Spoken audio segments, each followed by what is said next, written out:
I'm Marty Cohn, and this is BCTV's Meet the Candidates 2020, sponsored in part by Brattleboro Savings and Loan. This series affords you an opportunity to hear from folks running for elected office. Today, our guest is Emily Payton, the Truth Matters Party candidate for Vermont governor. Welcome, Ms. Payton. Thank you, Marty. Thank you for having me. All right. Well, thanks for taking the time. I'm really thankful because this is the cable access is really the only place that's allowing all the candidates to speak. So I'm hoping that the voters get a chance to see full interviews with everybody. Thank you for the opportunity. That's why we're here. That's why we're here. All right. So let's start with the first question is, why are you running for governor?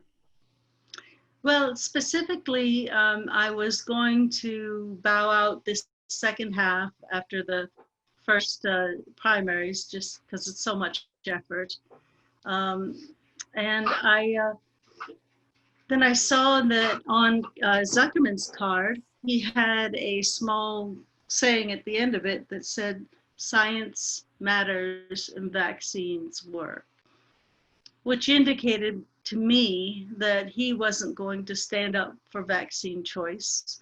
And obviously, we have an issue with Governor Scott even contemplating mandating something like vaccines and overruling people's sovereignty over their bodies. So I actually withdrew and then came back in before the withdrawal period because I felt that we really needed to have a voice about some of the aspects that mainstream news is really censoring, and that people need to have a choice over their bodies. And of course, I know that the odds of winning are very small, but the point of being here is to tell people there is a movement arising, there are people who are working, and to help create a vision for transformation.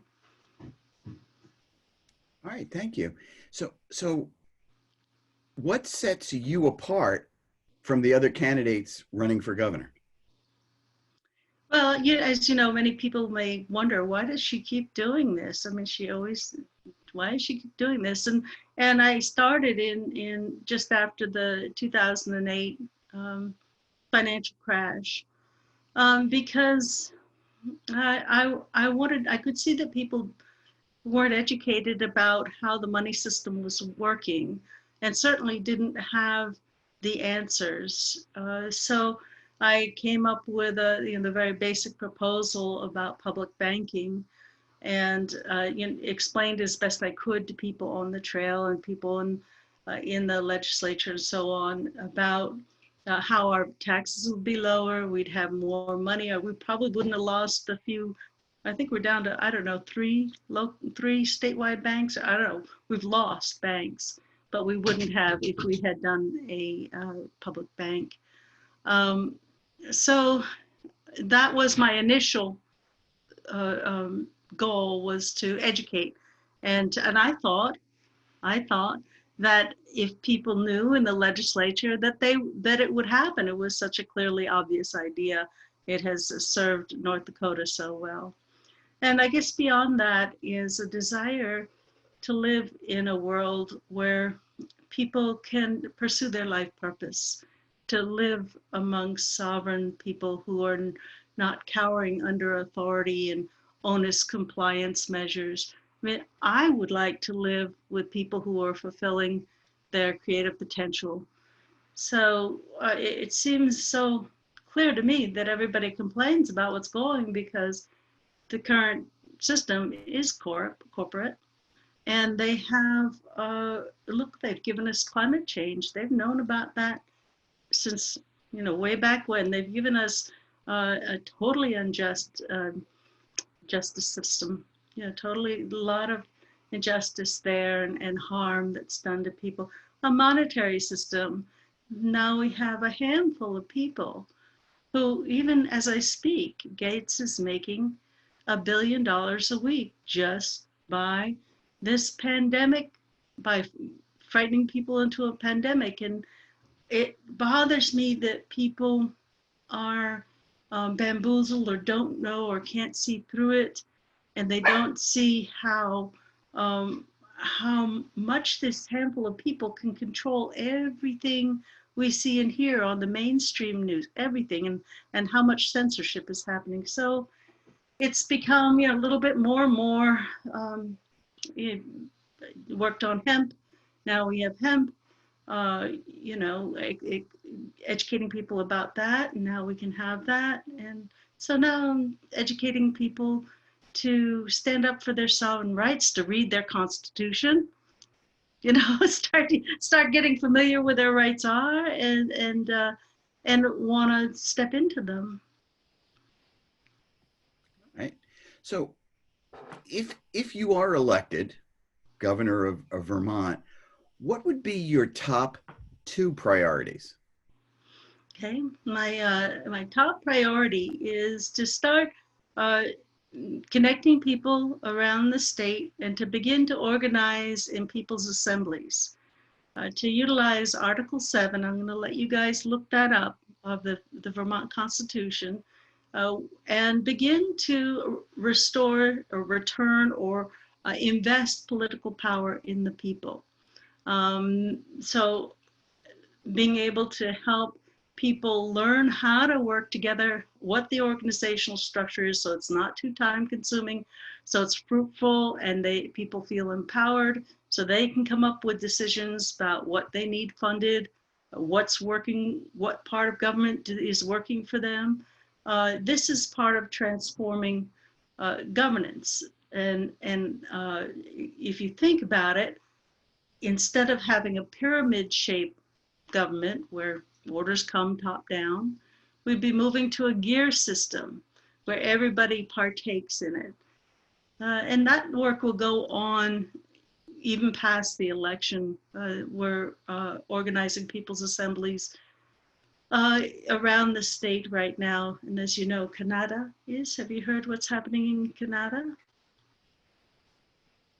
That's happening there. There's, I think, 95 people's assemblies. People are organizing. And you'll notice that I never call people liberals or conservatives, we're just organizing as people for really to step into our authority, because the need is here to take care of our earth and take care of each other in a much wiser, more down-to-earth way. That's my first priority. I got to do what? That's your first one. Okay. Sorry. One. And your second priority? My second priority is to make sure that is to increase our food capacity. I mean, to encourage and reward people to begin to grow gardens, to increase local food production, to make sure that nobody has to eat at McDonald's, and to help have know what to do with food, help food sharing, help so that people have the kinds of foods that will help to keep them healthy. Because of course the allopathic medicine which is a Rockefeller-based whole system, has left aside the whole idea of food as medicine. So we have, we could be growing so much more food. We could be, I don't know why they didn't start giving monies to people to grow more.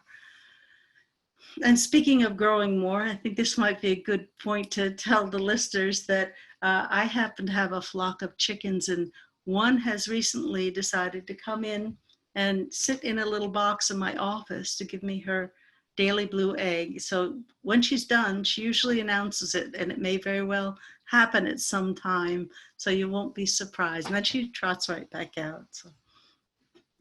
Well, thanks for that warning. So I'd like to turn to a couple of issues. One is, what would you do to ensure that more Vermont families with young children can find and afford childcare? Well, again, the whole money system, we have a money system that isn't really fair or just.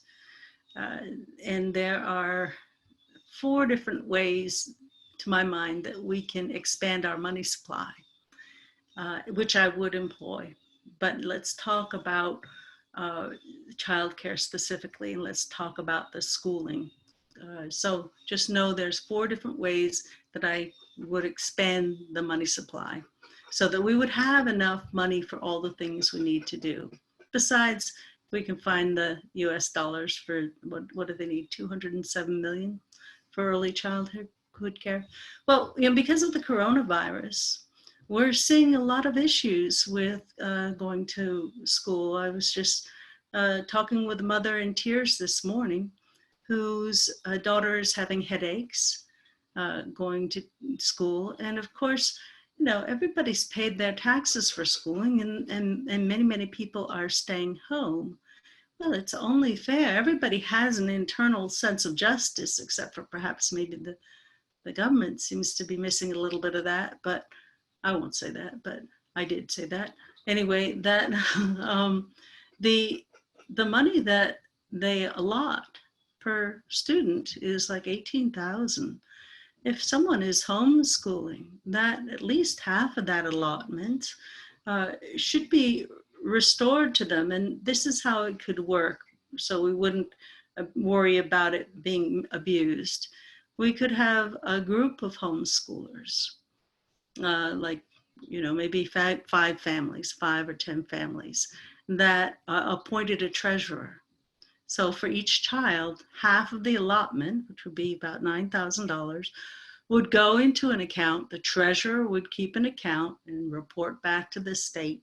And those monies could be used to hire teachers. It could be used to pay for certain places to be. We could be doing things in a way that is more responsive to the people.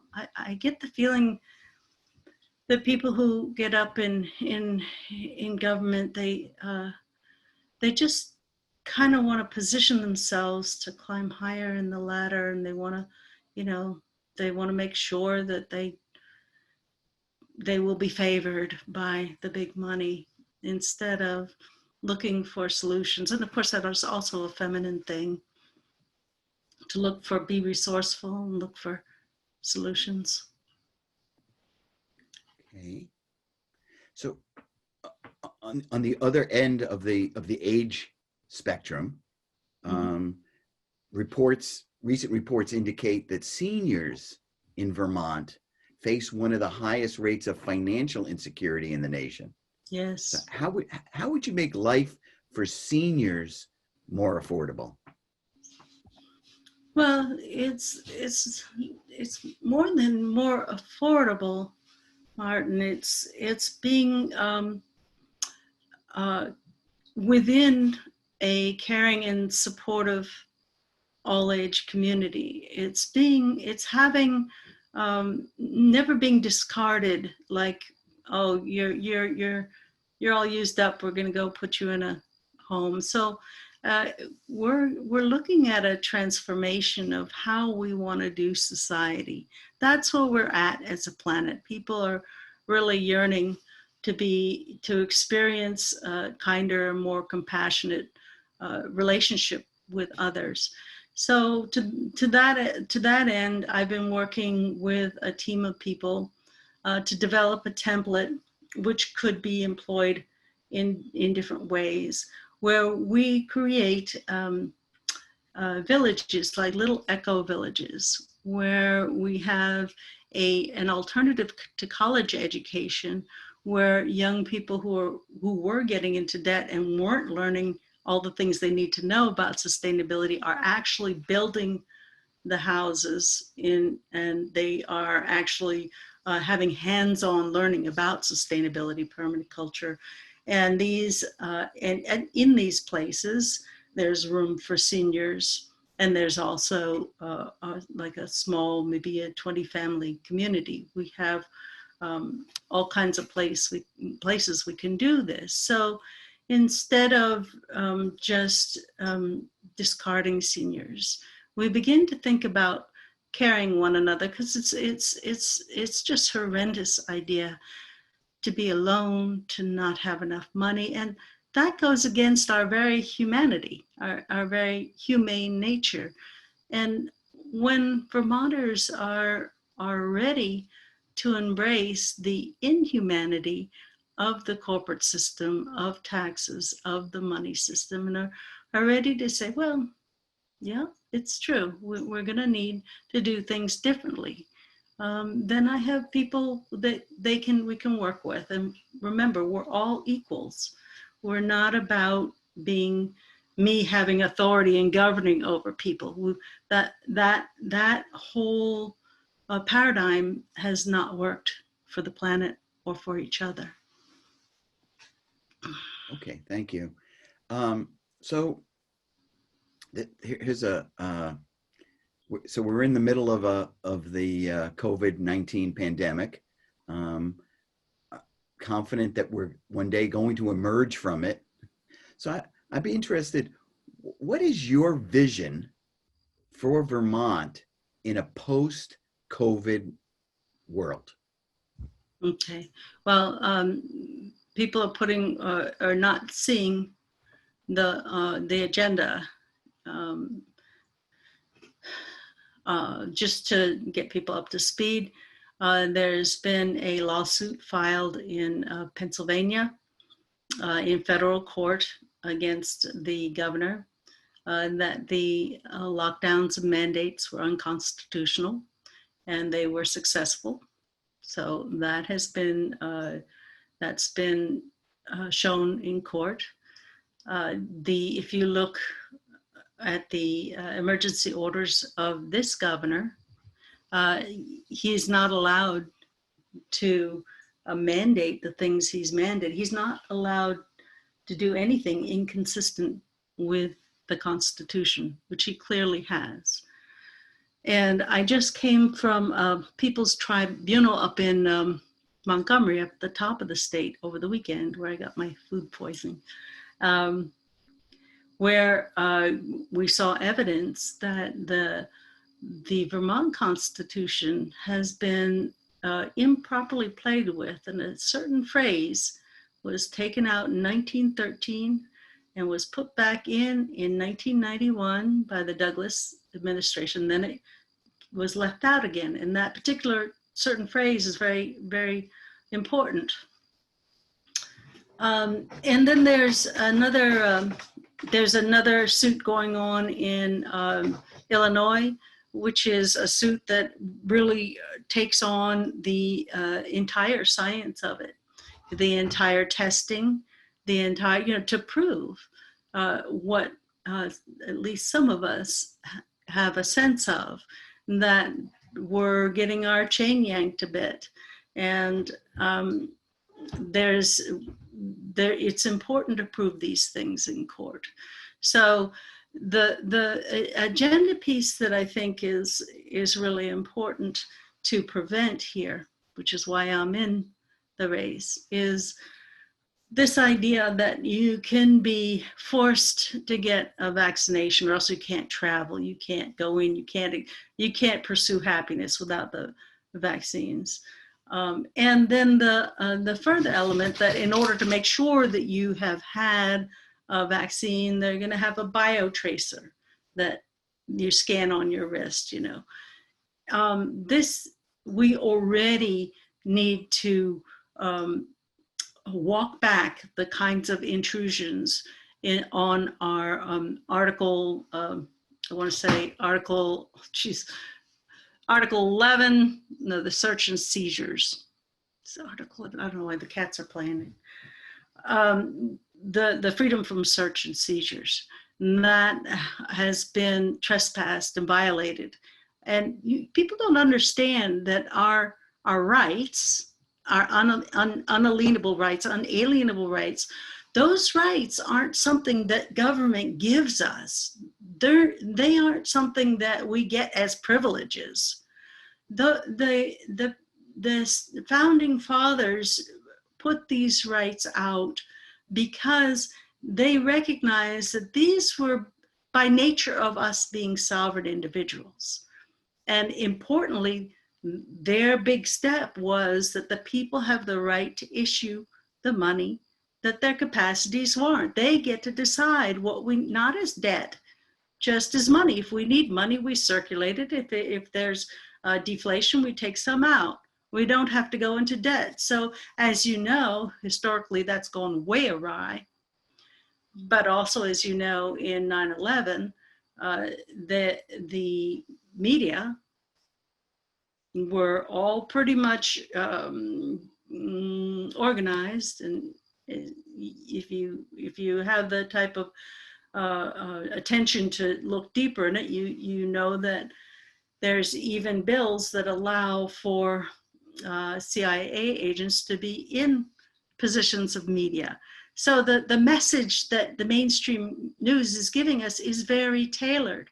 And they have found that if we are afraid, we will surrender our rights. So this is a huge grab on our rights.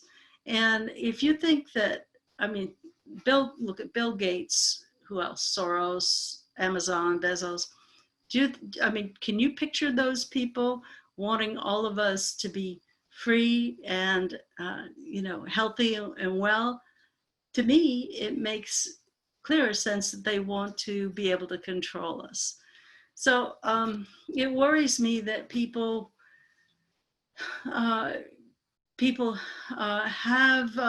have really not questioned the authorities, or they go back and forth. Anything that comes out of Trump's mouth is a lie. Well, yeah, he does lie, but some things aren't. And I have to give him credit that he has, the Democrats have made themselves look bad with a level of attacks they have gotten. And I'm not trying to get political here, but people should know that hydroxychloroquine has been used in other countries to great effect to prevent a great deal of the worst effects of this illness. So why isn't it available here? Why aren't we taking it preventatively? It's cheap. Well, there's your answer.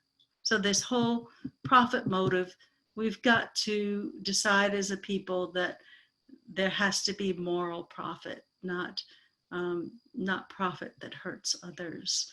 So that's, I'm here to get people excited about doing things in a wholesome way. Okay. So my final question for you today is, what do you want voters to know about you? That I'm not here to be a public figure or for fame or status.